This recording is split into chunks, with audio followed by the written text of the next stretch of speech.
Is it a good idea to pair the RTX 5080 with an ultrawide 3440 by 1440p monitor to play the latest games? Let's find out. To test this, I paired the MSI Supreme version of the RTX 5080 with the Ryzen 7 9800X3D CPU as part of the Big Quad PC build powered by MSI. And we'll be experiencing the games today on one of the best monitors for the job. This is the MSI 341CQP 175Hz QD OLED monitor. If you are interested in any of the products featured in this video, you can find them on Amazon and the links in the description below. Let's begin with the highly popular Monster Hunter Wilds. I've selected the Ultra Graphics Quality preset and made some adjustments to it. We are at native resolution using NVIDIA DLAA, and ray tracing is set to high. We're not using the highest texture setting because it is currently broken. It completely destroys the smoothness of the game. Yeah, the RTX 5080 is more than capable in terms of GPU power to handle that setting, but it is broken, as are many other aspects of the game. From a technical point of view, Monster Hunter Wilds is in a very bad shape. But everything else is absolutely maxed out. Maximum quality possible. As always, I turned off motion blur as well as depth of field to ensure that we see every detail possible, no blurriness on the screen. One more thing about this game that's grinding my gears is that even though it does support the ultra-wide resolution and aspect ratio, we still get those small gray bars on the sides of the screen. And as you can see at native resolution, we are not getting a particularly fantastic experience because we're barely at above 60 FPS in the worst case scenarios. Oh yeah, we're dipping below 60 if we start panning the camera. If you know, you know, but in this game currently, if you pan the camera, the FPS drops significantly. That's another technical problem that the game developers should be addressing, hopefully. I'm waiting for that fix. It can't come soon enough. But check this out. Surprisingly, in this game with these settings, the GPU is currently using below 250 watts. Huh, that is interesting. Let's go ahead and boost that performance by utilizing DLSS resolution upscaling. I'll set it to quality mode. That provides us with a nice FPS boost. Take a look at that. We're seeing 80 plus FPS in some scenes. And will we be able to drop it below 60 now if we pan the camera? No, it stays above 70 at all times, which is quite nice. Which means that even during boss fights, it should be fine. However, if you progress further into the game, then you might encounter some areas that are more GPU demanding, so having more FPS really helps. So even using the RTX 5080, you might have to lower some settings even further if you want to get a consistent 60 plus FPS experience. Yeah, this game is a strange one from a technical point of view. It doesn't look next gen and it doesn't feel it in terms of performance either. Hopefully the game developers will optimize this game further and fix many issues that are currently plaguing it. But at the moment, at least we can get a playable experience on the RTX 5080 in this game with almost all settings maxed out. Let's see what happens if we use the DLSS Balanced mode. Yeah, we're getting something like additional 4 to 5 FPS maybe, at best. It's not a huge help, but this option is out there if you need a little bit of extra performance, and you can just switch that on the fly. I don't like using DLSS Performance mode, but let's check it out, just out of curiosity. In my opinion, it's making the image just a little bit way too soft. Finer details are lost at this point on this type of screen at this resolution. At 4K, it still looks fine mostly, but at 1440p, not so much. It's still playable though. You can definitely enjoy the game like this, no issues. It's just that if you have a keen eye for detail and you expect a crisp, nice image, then DLSS Performance is not the way to go. I also want to find out the impact ray tracing has on the performance, so let's go back to native resolution and get a reading. What is our performance right now? It is 67 to 68 FPS. Okay, if we lower the ray tracing quality to low, let's see what happens. Not much really. We're still getting 68, 69 FPS, so we did get something like 1 to 2 FPS out of it. It's not worth it, I think. Might as well just keep it on high. And if we disable ray tracing completely, yeah, then we're getting a boost of around 10 to 11 FPS. But with such a minor impact on the performance, I think it is worth enabling ray tracing and setting it to the highest quality possible, because without ray tracing, some of the scenes in this game, they look absolutely horrible, especially cutscenes. Yeah, the shadows as well as lighting just doesn't look right on characters' faces, and that's just breaking my immersion. That's why I think that ray tracing is pretty much a must-have in this game. It is obviously built around ray tracing, which isn't probably a good idea, but it is what it is. That's the direction the game developers took this title, and we'll have to live with it and adjust to it. Next up is Kingdom Come Deliverance 2, my personal favorite. We are at 3440 by 1440p. Experimental graphics quality preset is selected. This is the absolute maximum available.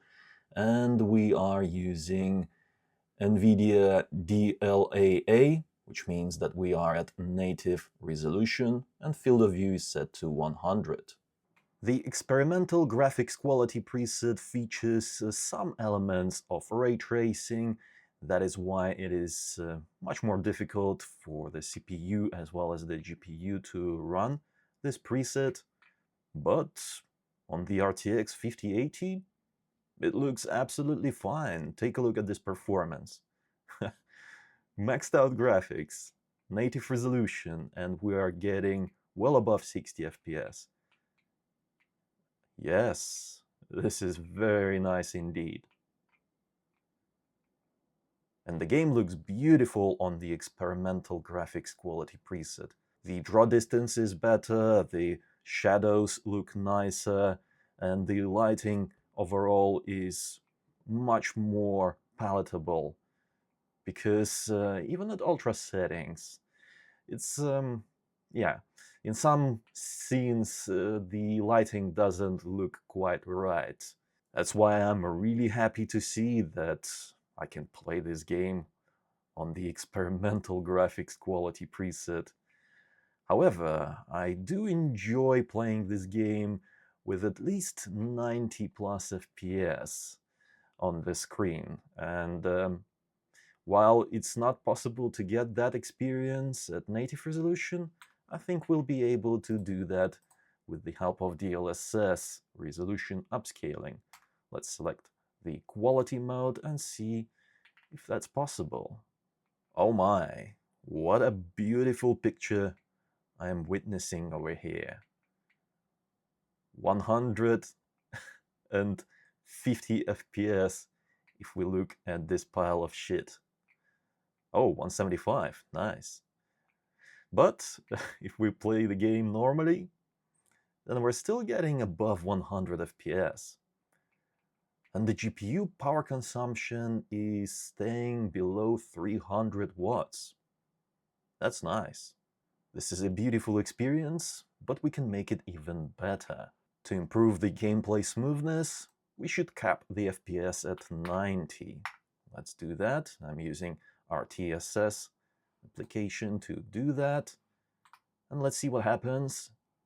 Look at that frame rate. Nice and smooth graph. That's what we want to see. Although, there are some dips here and there. It appears that the experimental graphics quality preset doesn't work quite right.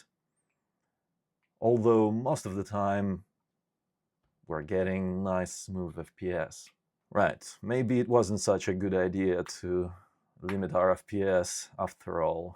Not when we're using the experimental graphics quality preset, because without the FPS cap, our FPS stays pretty much above 90 all the time. Let's see, we're getting dips even over here. No, those dips should not have been happening because we're getting well above 100 FPS in this scene. Let's try the Ultra Graphics Quality preset next, and let's go for the native experience.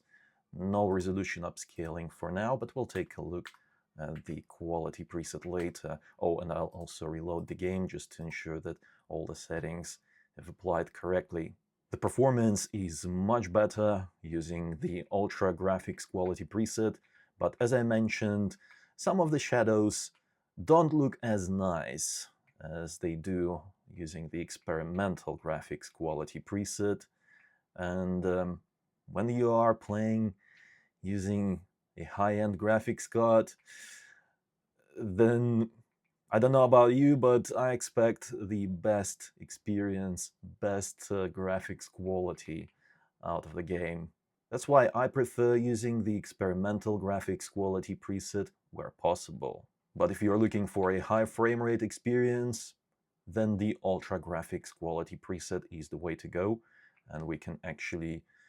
Hold on, let's just check if it is possible to get a smooth 90 FPS experience. And I just want to know if that issue with the FPS drop was exclusive to the experimental graphics quality preset. And it certainly does appear so, because take a look at this. It is a smooth 90 FPS experience, no dips, no performance drops. The frame time as well as the frame rate is absolutely smooth, although we still get some minor dips here and there, so something is definitely not quite right on the technical side of things over here, because it should not be dropping below 90 when our FPS is capable of staying at well above 100. Now let's try DLSS Quality Mode pad with the Ultra Graphics Quality preset. Wow, it's even possible to get a high refresh rate experience out of the RTX 5080 on this monitor. Take a look at that. 140 FPS, 130 plus. Okay. Yeah, witnessing this kind of FPS on the screen is beautiful. This monitor features a 175 Hz panel, so I can appreciate every FPS displayed on the screen right now. And it feels extremely smooth and fluid. Let's take a look at the worst case scenario. This is Alan Wake 2, the most GPU demanding game I have in my arsenal. Let's check it out. We are at native 3440 by 1440p using DLAA as our anti-aliasing solution. The frame generation is currently disabled, and I've set all the graphics settings to the absolute highest, so we are not using the high graphics quality preset, which will lower some of these. We're absolutely maxed out. And for starters, let's check out the game without ray tracing, because I have my suspicions that the RTX 5080 might struggle in some scenes even without ray tracing. Let's see if I'm right. In your average scene in this game, we are getting 70 plus FPS. And check it out, I think this is the first time I've seen the RTX 5080 draw more than 300 watts of power. This game is pounding the GPU in more than one way. It's making it work properly. 80 plus FPS in the town area. However, in the forest level of the game, we're getting dips below 50. Look at that. I've seen 49. But mostly it stays above 50. So, I don't know, it's weird. It's weird to see the RTX 5080 struggle, but it is possible to make it cry. As you can see, not every game will deliver 60 plus FPS. At least in comparison to Monster Hunter Wilds, this game looks phenomenal in terms of visuals. Now let's turn on ray tracing. We'll go for Ultra right away, the absolute maximum. Even indoors, we're getting 30 plus FPS. Barely.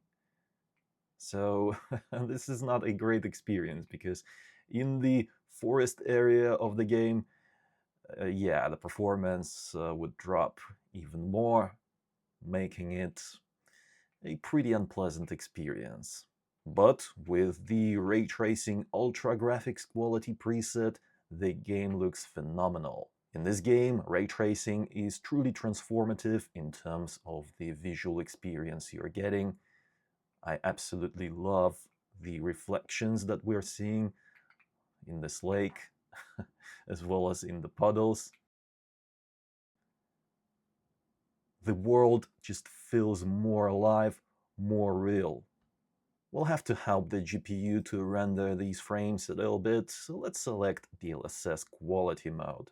The experience is acceptable now. We're getting 50 plus FPS, although I'm still looking for that 60 plus consistently because I don't want FPS to be dropping to 50-ish, lowering my experience quality.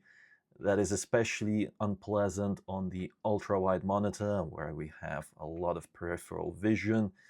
Yeah, low FPS doesn't feel good on the ultra-wide monitor, at least for me.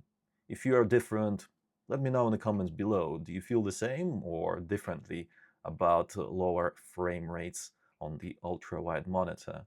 Because I know that everyone's perception is different. In some scenes, we're still getting well above 60 FPS, but I think it's still worth tweaking some of the settings a little bit just to make the game slightly more pleasant and playable. I wonder what will happen if we enable the high graphics quality preset, because yeah, even on high, this game looks absolutely beautiful, so we don't have to max out all of these settings. It is slightly better, but not by much. It's pretty much similar performance. I think we're limited by the ray tracing capabilities of the RTX 5080 at this point, so the only way to improve performance would be to either lower the resolution upscaling quality or the ray tracing quality. DLSS Balanced, same settings. I can't say that DLSS Balanced looks horrible in this game, or in any other game for that matter, because we're using DLSS 4. It's a new and improved version, and it looks decent. But yeah, some of those wires and strings, like those over there, or wires above my head over there, they just don't look as nice as they do on DLSS Quality mode. But in terms of performance, we're getting a much nicer frame rate. Take a look at that, 80 plus FPS. And we're still on Ray Tracing Ultra, okay? So the ray tracing looks absolutely beautiful in this game. This might be the way to go. I mean, it is an absolutely acceptable way to play the game, I think. So it's fine. However, in the forest level of the game, even this settings configuration is not enough to keep us close to the 60 FPS target.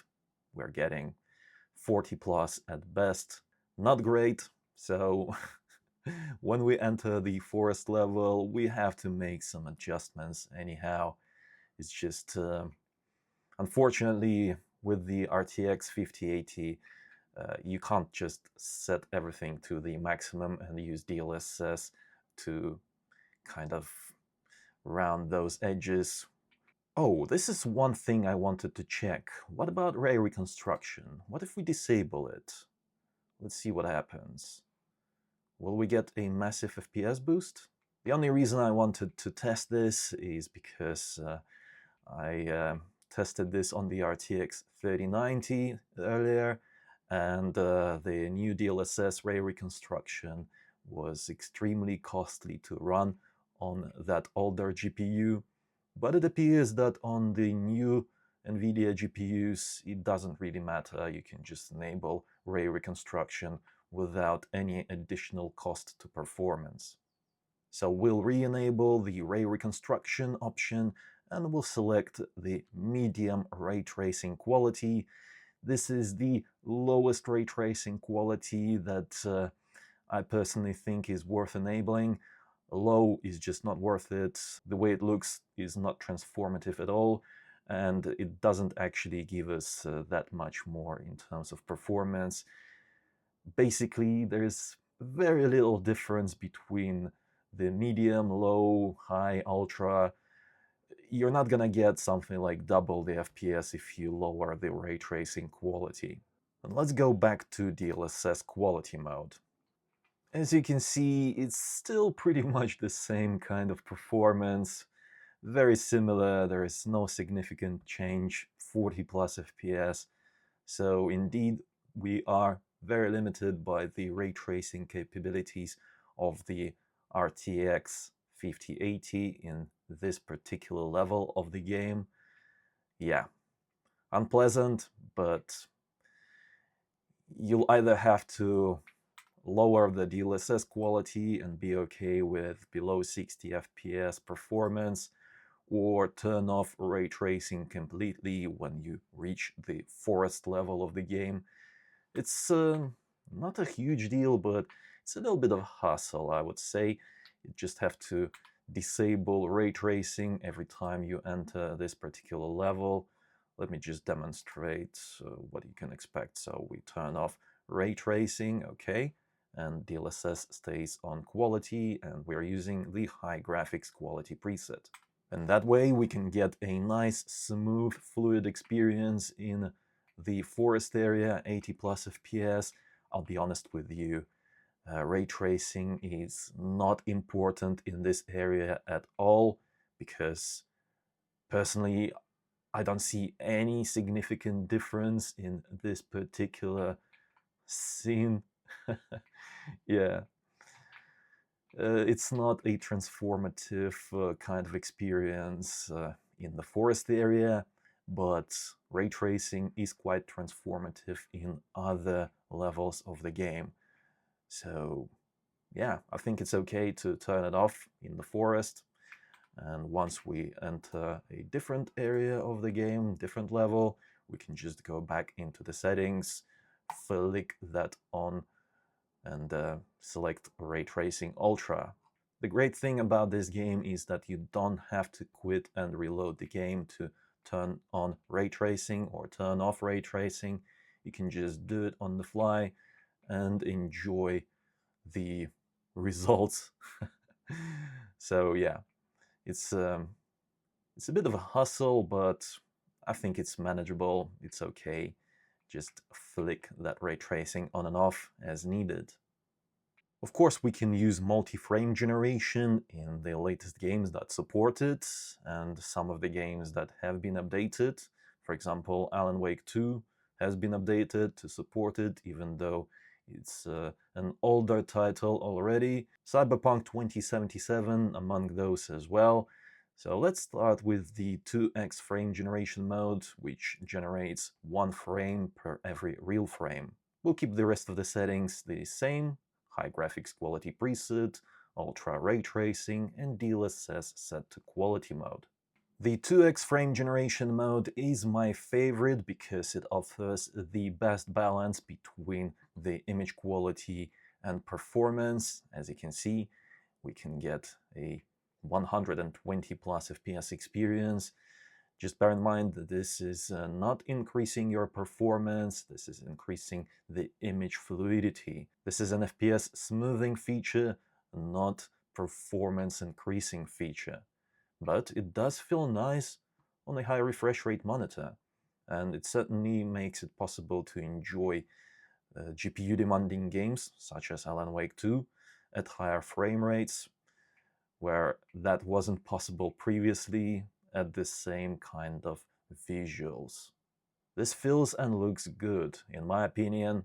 I know some people don't really like frame generation, but yeah, I think that the 2x frame generation looks absolutely fine. I'm not a big fan of the 3x and 4x because, yeah, the problem, especially with this new frame generation model, is that any kind of imperfections, I'm talking about visual imperfections that are present on the screen, are amplified by every additional generated frame. So yeah, the more frames you generate per every real frame, the worse it gets in terms of visual imperfections, if there are any on the screen. And in the third-person games, such as this one right here, there's always issues on the edges of the character. Yeah, DLSS resolution upscaling is just struggling to resolve some of those pixels around the character. Until that problem goes away completely, I will not be the one to use 3x as well as the 4x frame generation. I'll stick to the 2x frame generation in games where it works well. But I think it's only fair if we still take a look at the 3x multi-frame generation next. That means that we are generating 2 frames per every real frame. By the way, I forgot to mention that you should ignore that stuttering meter over there, and I've disabled the frame time graph as well, purely because CapFrameX application that I'm using to monitor all of this is, yeah, it's not friendly with the multi-frame generation feature, and it's not reporting the data correctly, unfortunately. I can tell you now, we are not getting that kind of stuttering. Yeah, the experience is absolutely smooth, so you can ignore that completely. Moving on, with the 3x frame generation, we are getting 170 plus FPS, 160 plus in other scenes, and yeah, basically it's maxing out my monitor, which is 175 Hz. Let's go ahead and check out the 4x mode. This feature generates 3 frames per every real frame, and that is a lot of generated frames between every real frame. I can't say that it looks disgusting. No, not at all by any means.